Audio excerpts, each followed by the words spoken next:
Okay guys, before you get mad with my title to this video and the contents within this video, please just hear me out. There is logical reasons and explanations to why this is plausible. I ain't just chatting nonsense, and you will find that within the video if you actually listen on, and just let me do what I do, and that is bringing you guys awesomely interesting content. So Park Beyond is a theme park roller coaster builder simulator management game that is coming in 2022. The game is being made by the same developers that did Tropico 6 and being built on the Unreal Engine. Now in that sentence alone, there's already 3 reasons there why it could be possibly better than Planet Coaster and Planet Coaster 2 when that eventually comes out. If you've never played those games before, the Tropico series, then let me just tell you those games have a really in-depth management system, which is something that Planet Coaster was lacking. Because of this factor as well, they do have the knowledge and the experience to actually do pretty decent optimization across the board when it comes to the simulation and the sandbox style of games. And further in that, and this is point 3, they ain't using the Cobra engine, which is very resource inefficient, which was an independent engine that Planet Coaster used and one of its source of its greatest problems. The Unreal Engine is definitely more universal and easier to implement features like DX12 and features that are going to help with putting lots of assets into a game.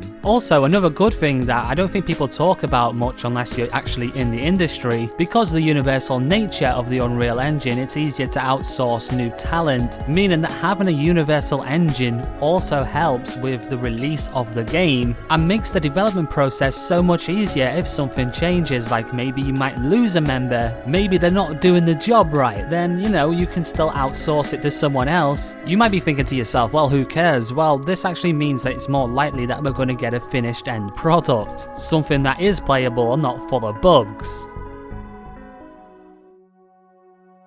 So it centers around doing the impossible, things that you would not see in real life, like a jumping roller coaster man that would absolutely be a death trap, and the trailer that we did get explains the Impossifications that are mods that you can do on your rides. There isn't really any evidence to support the way that you get these Impossifications, however I would speculate that maybe you do some kind of research to get them. I personally think game mode wise there will actually be sandbox as well as a campaign, because given how big sharing your sandbox parks has become in, well, the builder community, it would actually be a giant great error for any dev team that is making one of these park building simulator games to not include it. Visually, from what I've seen so far, this game looks like it has a lot of personality, a lot of charm, and actually has a striking resemblance to Planet Coaster, and also reminds me of Theme Park World and also Thrillville, which is just awesome to say. That does make me a happy man indeed. The crazy characterization of the personalities that I saw within the trailer seemed to be really fitting with the impossibility factor of the actual gameplay.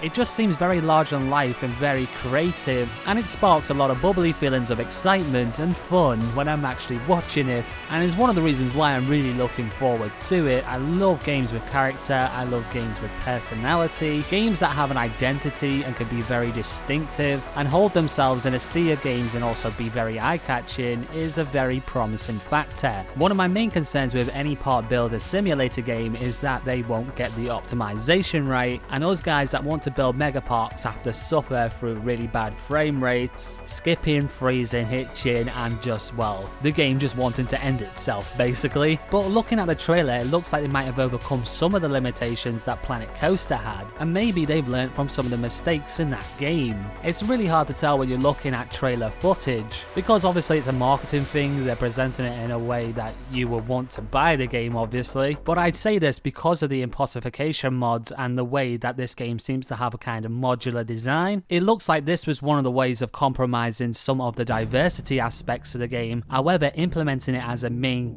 well, foundation game mechanic, but without totally foregoing the customization. Doing this more modular design doesn't mean that you're losing any of the creativity or freedom aspects. When it comes to gameplay, you're saving on resources instead of actually doing it each separate part. This does make me speculate that there will be less customization than something like Planet Coaster, however, I still think there will be plenty of decoration, so you can create something that feels truly unique. especially in a way that you can see with the game demonstration that, well, roller coasters can actually interact with other buildings like shops. Another thing that I did notice, although this could just be an open level in the demonstration, but it does seem like the map size is a lot smaller actually within Park Beyond. Although some of you might see this as a down point because bigger is better, the argument for this is that you'll probably see better performance, better optimization from this game as a result.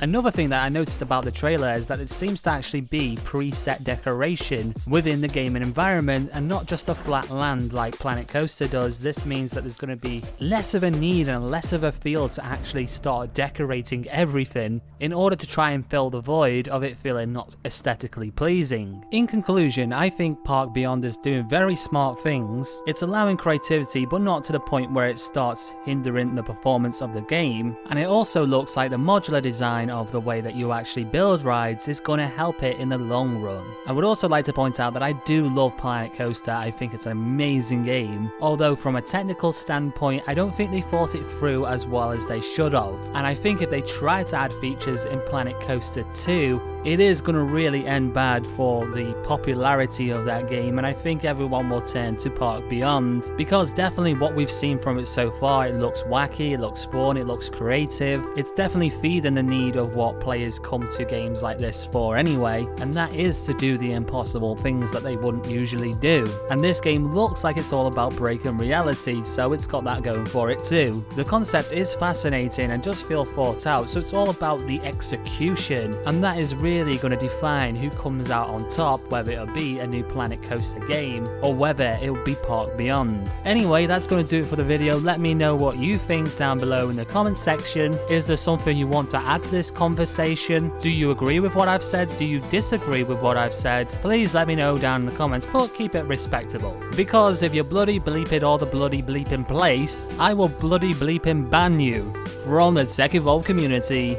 With that said, I have been Tech from Tech Evolved, and I will see you in the next video. Now, we know it's not in any dictionary, but actually impossification for us means push things beyond boundaries and make the impossible actually possible.